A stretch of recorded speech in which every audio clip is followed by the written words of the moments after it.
All right, your money is ready, and get ready to receive a lot, because I believe, according to what was said in this VN, they have done what they need to do. I want you to hear from the horse's mouth, and make sure you subscribe to the update and see my next post, and have a nice day, guys.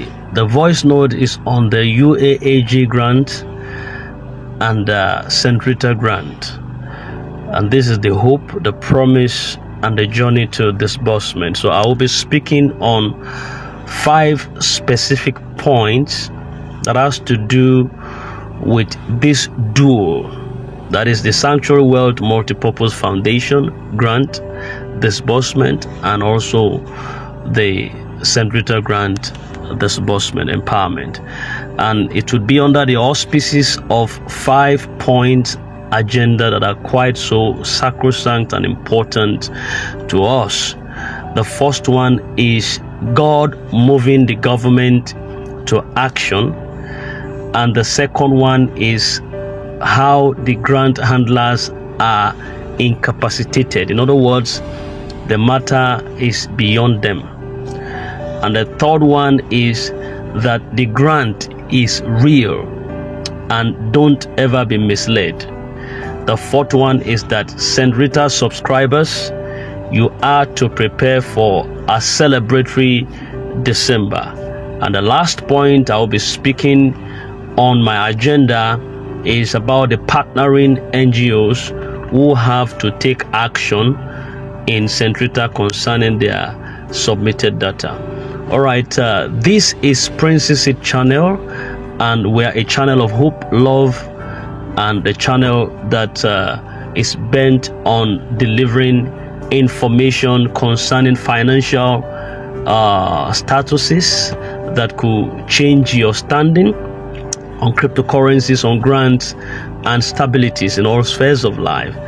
The UAAG grant, that is under the capable guidance of Sanctuary Wealth Multipurpose NGO, and is led by the country director Apostle Ken Nwakama, and St. Rita Foundation grant. They have, in one way or the other, also become a symbol of hope for individuals, countless individuals. And these grants are now more than financial lifelines for those who are awaiting their disbursement. However, as the journey begins to unfold right before us, there are certain challenges and developments that demand some patience and unity, and also faith. And it is under this particular organ I will be speaking on this 5 points agenda. God have to move the government to action. The power of divine intervention cannot be underestimated in this scenario. While the government has already approved these grants, the disbursement process has remained slow, drastically slow. So this is a moment for collective prayers and faith, asking God to touch the hearts of decision makers and also expedite the release of these funds. Just as the scripture tells us in Proverbs chapter 21 verse 1 says, the king's heart is in the hand of the Lord, and it directs it like a water course wherever he pleases. Let us stand united in faith and believe that God can move the government to action. Now, on the part of the grant handlers being incapacitated, that shows that this particular issue is beyond their reach, and if they have their way, they would have also wanted this grant to have been disbursed before now. It is essential to understand that the grant handlers, despite their dedication, despite their commitment, are not in some ways the root cause of this delay. The bottleneck that lies within the bureaucratic processes, the handlers have done their part, and then the power to move forward now relies solely with the authorities.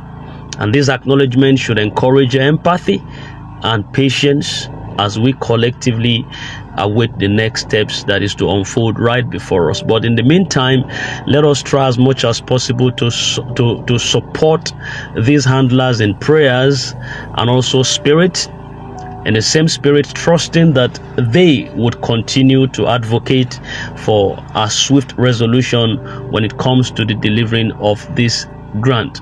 The grant handlers, it's like they are being choked and they are being suffocated because of government bureaucracy and bureaucratic processes that always takes time. Anything governmental has a way it doesn't flow as you wanted it. It just goes in a snail's speed. It goes in a snail's speed, and it's not the best for anyone wanting to get anything from the government. Now, speaking on the grant itself, I wouldn't want you to be deceived or be misled by anyone amidst these delays and the doubts that is already out in the open. One thing is certain. I want you to know that the grant is real. These grants are real, they are not fake. So let no one begin to deceive you into thinking otherwise. The funds have been approved and they exist to serve the beneficiaries. Now, while waiting can be so frustrating, I understand, it is also crucial to remain so steadfast and avoid falling prey to misinformation, because it will cripple you. Misinformation are there to cripple you and clutch your feathers. The truth is clear.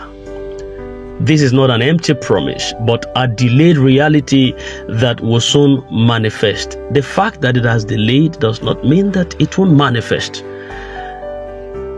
No, if your feathers are eventually clutched, you won't be able to fly higher.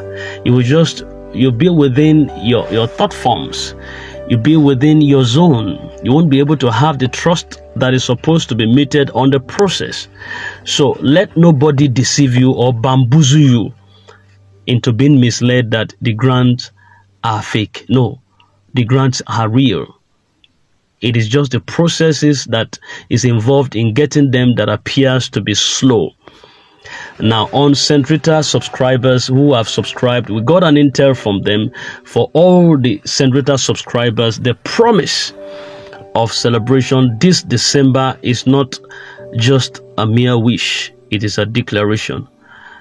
It's a declaration from their country director, and that it is certain. With that latest update, the disbursement of St. Rita Fund is expected to bring joy and relief during the festive seasons. December is shaping up to be a month of thanksgiving and testimonies, as beneficiaries would finally receive what they have waited for in St. Rita, according to the report and the intel we got from that organ. And the message is so simple: remain very hopeful and prepare to rejoice. It was a clear-cut message from St. Rita Foundation. If they are going to hold on to this particular promise, is going to be a catch. The message was simple. The tagline was remain hopeful and prepare to rejoice in December. Then the information for the partnering NGOs, which they have to take action. This is the final point I will be speaking on. That's the information that goes to the partnering NGOs of St. Rita Foundation and Midwest Improvement Program. The partnering NGOs in St. Rita, there is a crucial call to action for all of you, those of you who subscribed as an NGO into that organ. You are expected to call on one personality called Mr. Wale. Mr. Wale happens to be the PRO in that particular organ. And Mr. Wale emphasized the need for an amendment to some of the data that you submitted before everything is being pushed for disbursement. So this is a reminder call to every stakeholders that they must have to remain diligent and proactive also in ensuring that all the requirements are met, because The data you submit as an NGO is laden with the subscribers' names and information. So if you falter as an NGO or as a cluster head or whatever you call it, if you falter, it would affect the subscribers that are within your organ. So definitely you have to be proactive enough to ensure that the details of those who submitted their data to you are well refined before the push of a button is called into action. So a timely action on these corrections could be the key to expediting the process for everyone that is involved to be disbursed to. Then finally, I want to push this final word of encouragement for us. Yes, the journey towards the disbursement of the UAAG, St. Rita Foundation, Theobarth, and which other one there are Supreme, and some other ones that are also within the waiting list have been long, yes, and at times they could be very, very, very challenging. I can understand, I can propose to that, but yet it is important to also remember that delays are not deniers. The approval of these grants by the government is a proof that they are real and they are forthcoming. Now it is a matter of timing and divine alignment. Very important. There's an approval that has been given concerning the disbursement of these grants, but we are hanging between the timeline for disbursement and also the divine alignment. So as we await the final steps of this disbursement, let us remain united in prayers, let us remain united in hope, and let us also remain united in action. Encourage one another to hold fast to the promises of God that is being made for us, and also prepare for the blessings that faith will bring across our path. In other words, the blessings that lies ahead of us. And we know that this is a season of faith and commitment on the part of everyone, including the NGOs, the subscribers, all stakeholders that are within this system. Is a season of faith for us. I want to believe that soon it will be a season of fulfillment. So it's not a time to flinch. It's not a time to drop your button. It's a time to keep pushing, because the final word for us is that the grants are real and they are going to be disbursed. Thank you. I wish you a very lovely Friday ahead of you. Today, which happens to be the 6th of December, we still have some more days within this month before the year wraps up, and it's going to be a time of celebration for each family and every subscriber within these organs that subscribes to this particular grants. And so shall it be.